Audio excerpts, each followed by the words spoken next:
Fixed account.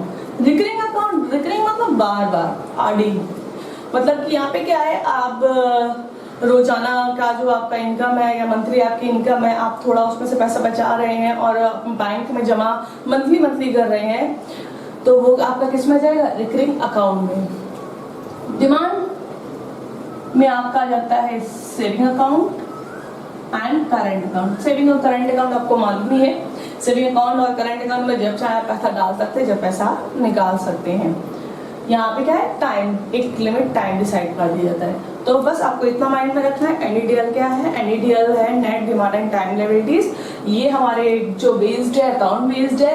Time, जिसमें time define कर दिया जाता है कि इस टाइम के बाद ही अपने पैसे को निकाल सकते हैं। डिमांड मतलब जब चाहे जब आप अपना पैसा निकाल सकते हैं। अब मान लीजिए कोई बैंक है, उसका एक दिन का, हर बैंक का एनडीडीएल अलग अलग होगा सबसे पहली बात। नेक्स्ट, एनडीडीएल डेली बेसिस पे मेंटेन होता है, मीन्स हर रोज कोई ना कोई अकाउंट अकाउंट खुलवाने आता है, रोज ही बैंक के पास कैश आता है। तो यहाँ पे एनडीडीएल क्या है, डेली बेसिस पे मेंटेन होता है। यहाँ पे अगर मान लीजिए एक बैंक का एनडीडीएल कितना है, 100 करोड़ फॉर एग्जाम्पल, एक बैंक में एक दिन का एनडीडीएल आया 100 करोड़।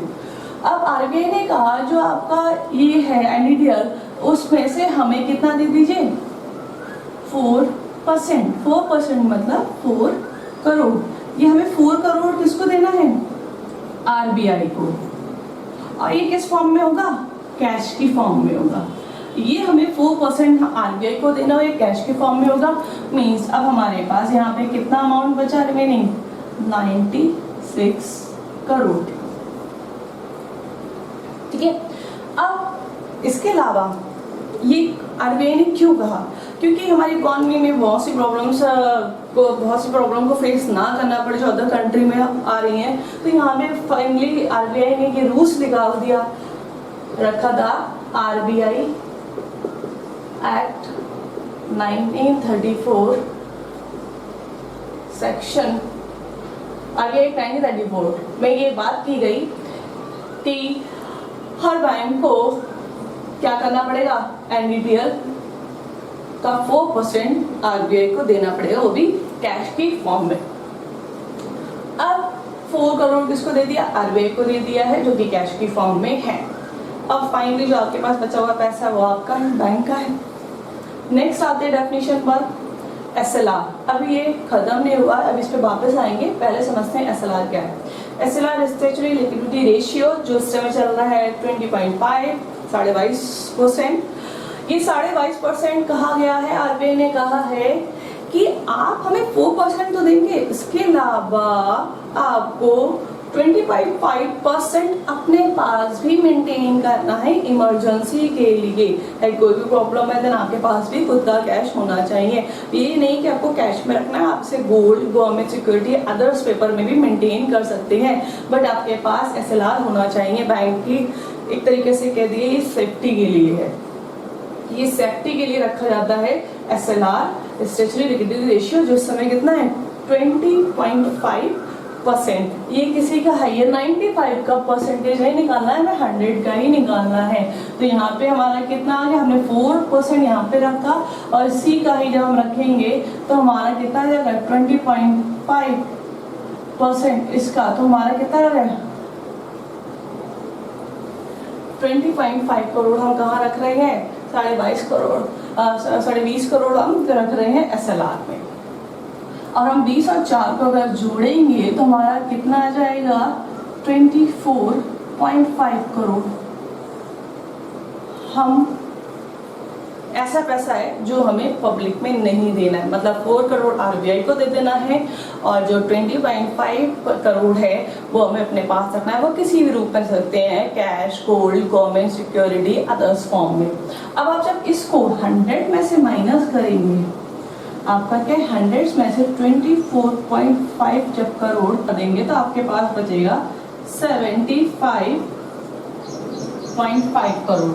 अब ये क्या है आपका रिमेनिंग अमाउंट। अब ये बैंक के पास बचा हुआ पैसा है, अब इन पैसे को वो कुछ अपने पास रखेगा, कुछ लोन में देगा, जो उसकी बैंक की जो रूल्स हैं, गाइडलाइंस है, उसके अकॉर्डिंग वो उसका क्या करेगा, यूज करेगा।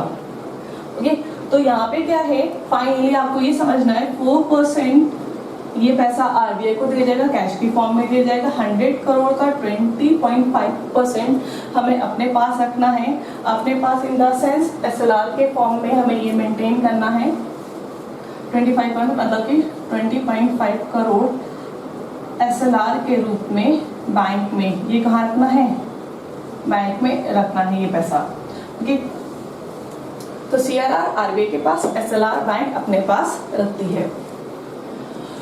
अब यहाँ पे आता है कि क्या सीआरआर जो हम आरबीआई को दे रहे हैं, माइंड में आता है क्या उस पर कोई ब्याज दिया जाता है? तो नो, सीआरआर पर कोई इंटरेस्ट नहीं दिया जाता, कंपल्सरी है। ये ऑलरेडी आरबीआई एक्ट में दिया गया है कि जो भी बैंक भारत में वर्क कर रहे हैं, करना चाहते हैं, उन्हें अपने एनडीटीएल का 4% आरबीआई को देना है। एसएलआर 20.5% चेंज होता रहता है, ये सारे परसेंटेज ये अपने पास रखना है। तो आपको सिंपल सा इन दो चीज़ों को माइंड में रख लीजिएगा सिंपल सी डेफिनेशन में। सीआरआर कैश रिजर्व रेशियो जो आरबीआई अपने पास रखता है और बैंक देते हैं आरबीआई को कैश के रूप में। ओके, एसएलआर वो होता है जो बैंक अपने पास रखता है, ओके, एनडीटीएल का पार्ट्स। सीआरआर और एसएलआर ऐसे दो टूल्स हैं जिन्हें हम डायरेक्ट टूल्स के भी नाम से जानते हैं। ये सीआरआर और एसएलआर ये ऐसे दो टूल्स हैं जिन्हें हम डायरेक्ट टूल्स भी कहते हैं। अब ये डायरेक्ट टूल्स क्यों कहा जाता है? क्योंकि इनका इफेक्ट हमारी इकोनॉमी में डायरेक्टली पड़ता है। अब कैसे?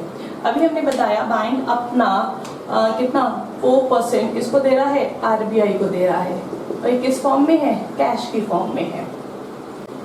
अब अगर आरबीआई ने 4% लिया, मीन्स 4 करोड़ ले लिया, तो यहाँ पे बैंक के पास कितना बच रहा है? 96।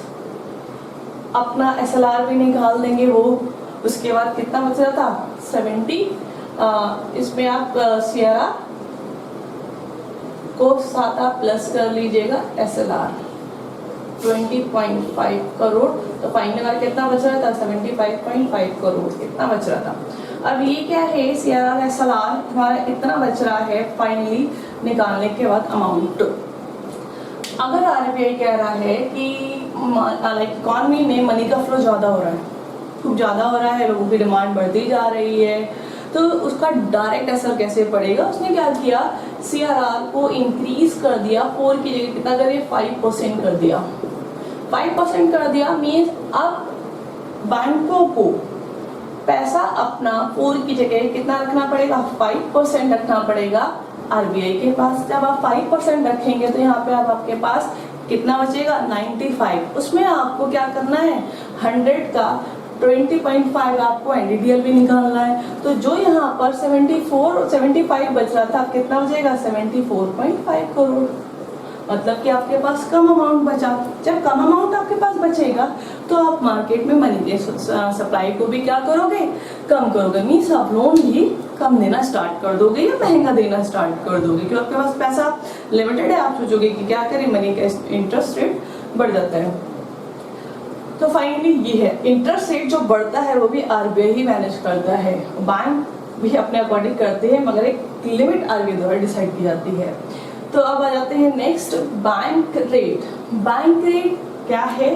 तो बैंक रेट वो रेट्स हैं जो लॉन्ग टर्म्स के लिए यूज किया जाता है। बैंक रेट हम कह सकते हैं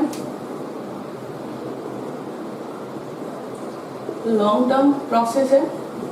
इसमें क्या होता है? बैंक रेट में बैंक आरबीआई से मनी ले रहा है लॉन्ग टर्म के लिए। ओके, जब कमर्शियल बैंक आरबीआई से लॉन्ग टर्म के लिए मनी लेते हैं तो वो किस में आता है? बैंक रेट में जाता है। अब जाहिर सी बात है, जब हम बैंक में जाते हैं लोन लेने के लिए तो हमें क्या रखना पड़ता है? गवर्नमेंट सिक्योरिटी, लाइक अपने जो भी घर के पेपर हैं या फिर जमीन के पेपर है वो रखना पड़ता है। यहाँ पे बैंक क्या कर रही है? बैंक लोन ले रही है किसे? आरबीआई से, तो उसको भी कुछ ना कुछ सिक्योरिटी रखना पड़ता है। ओके, उसी के बिहाफ पर आरबीआई क्या करता है? उसे लोन देता है। अब लोन दिया है, सिक्योरिटी रखी है, जैसे हम ब्याज देते हैं वैसे यहाँ पे क्या बैंक को भी ब्याज देना पड़ता है। वो डिसाइड किया गया है कितना, 6.5%। मतलब कि जब कभी बैंक को जरूरत पड़ेगी वो आरबीआई से पैसा लेंगे सिक्योरिटी के बिहाफ पे, तो उन्हें कितना ब्याज देना पड़ेगा, 6.5% इंटरेस्ट देना पड़ेगा। किसको, आरबीआई को। मगर ये लॉन्ग टर्म प्रोसेस में यूज किया जाता है। ओके, रेपो रेट्स वो रेट्स होता है जिसमें सेम बैंक आरबीआई से मनी तो ले रहा है मगर यहाँ पे क्या है, शॉर्ट टर्म के लिए। ये लॉन्ग टर्म है, ये आपका कैसा है, शॉर्ट टर्म। शॉर्ट टर्म अगर हम देखें तो शॉर्ट टर्म मतलब कि 1 ईयर या 1 ईयर से कम के लिए जब बैंकों को पैसे की जरूरत पड़ती है तो वो किससे जाके लेते हैं, आरबीआई से पैसा ले सकते हैं। जब आप कम टाइम के लिए ले रहे हो तो इंटरेस्ट रेट भी क्या है, कम है, ब्याज भी कम देना पड़ेगा।